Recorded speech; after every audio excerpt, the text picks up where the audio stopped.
The Two Perfect Saint, 12 episodes, fantasy, romance, and a light novel adaptation. Now, in this story, we have our main character Philia, who, other than her role as saintess and protecting the kingdom from demons, she also expand her talents to many other areas with potions, agriculture, uh, with the running economics of the kingdom, and so on and so on. She pretty much has a hand in every aspect of the kingdom, pretty much so a solo hand sustaining the entire kingdom by herself, which just did rub a lot of people the wrong way. Mostly because of the influence of Julius, the second prince, who sadly is Philia's fiance. But yes, everybody really doesn't like her. The townspeople, the knights, Julius, and very sadly, even her own parents despise her very much, and it was just uh, a bad environment to be around. But even though the people, pretty much the entire kingdom hates her, she still does her due diligence and her job in as perfectly as possible. And surprisingly, she does have an ally, being her sister Mia, who, unlike Philia, Mia is very much because of her uh, bright and cheerful demeanor.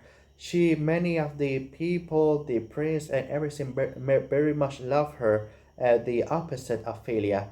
And usually, I was very surprised that Mia treats Philia like a proper sister, because usually I've seen a lot of manguas, where the sister, half sister, adopted sister treats the main character just as horribly as the parents. But I am surprised that Mia then got influenced by the environment and is continued to treat Philia like a proper loving sister. So it was very surprising to me. I did not see it. It was like subverting expectation towards me, but in a good way.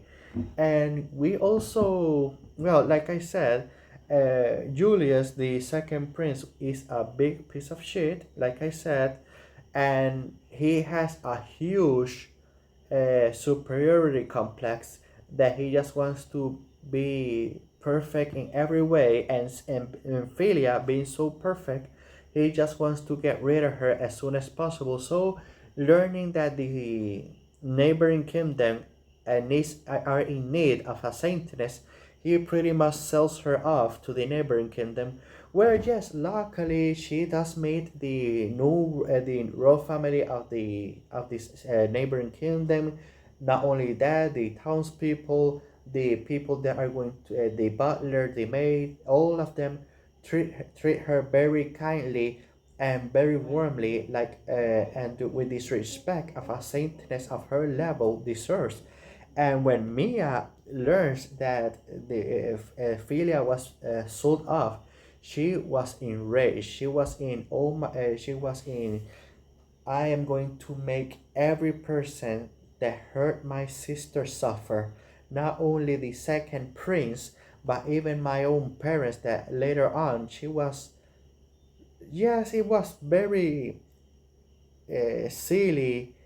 She just making in her own head excuses, but she just had to learn the hard truth that her parents were evil pieces of shits. Not as much as the second prince, but equally as shitty. Now, another thing that I want to say is that even though this is a romance fantasy anime, there was barely any romance.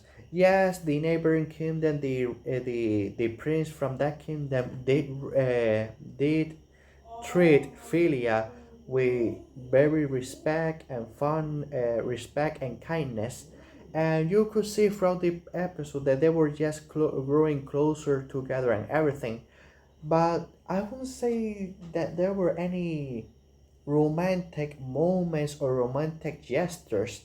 It was mostly just simply treating her with the kindness that she deserves, and they growing closer throughout the episodes. But there was no very sweet moment. Oh, I want them to get together as soon as possible. But I'm trying to say that there were no barely any romantic moments, even though that this is technically a romance anime. We're just going to leave it there. Now, Julius, I'm going to end it here. Julius, even though that he is the main antagonist of this story, and you cannot wait until you see him go down in the dirt get thrown out of the kingdom, exiled or executed or whatever you want him to end up being. There is in the last two episodes, let's say, a surprise villain, and this surprise villain, even though that he is super strong, scary and everything, and you have to do everything in your power to beat him, but at the same time he was just so pathetic. He was a simp in every way, shape and form.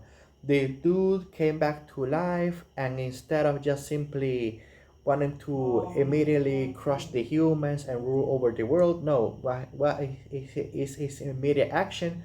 Trying to revive the Satanist that killed him so many years before, because he pretty much is a masochist and wants to fall in love with her and want to be together in marriage and everything.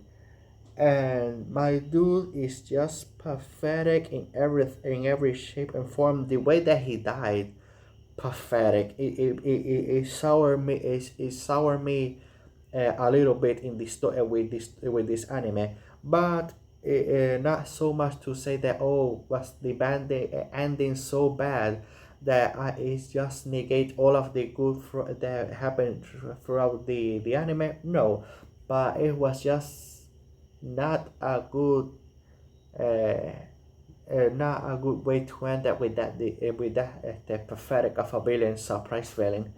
So I'm going to end it here, and I'm going to give this one a score of 7. A 7 out of 10, which with me a 7 is, and I don't have much more to say, so I'm just going to end it here. So have a good day, have a good night, wherever you're from, and see you next video.